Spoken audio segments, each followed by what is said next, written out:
एक रंगीन से शहर में एक नन्ही सी बिल्ली रहती थी जिसका नाम मियाओ था। मियाओ को खेलना और नई चीजें देखना बहुत पसंद था। एक दिन चलते चलते मियाओ की नजर सड़क के किनारे पड़ी एक पुरानी दुकान पर पड़ी। वहां उसे एक चमकती हुई घंटी नजर आई। जैसे ही मियाओ ने घंटी को छुआ, चारों तरफ रोशनी फैल गई और पल भर में सब कुछ बदल गया। मियाओ खुद को एक जादुई बाग में खड़ी पाती है, जहां फूल बातें कर रहे थे और तितलियां रंग बिखेर रही थीं। अचानक मियाओ ने एक नन्हे परिंदे को रोते देखा, जिसके पर फंसे हुए थे।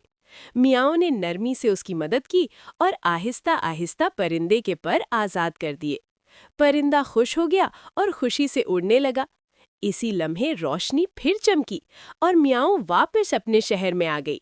घंटी गायब हो चुकी थी, मगर मियाओ के दिल में खुशी बाकी थी। मियाओ ने सीख लिया कि मदद करना ही असल जादू है।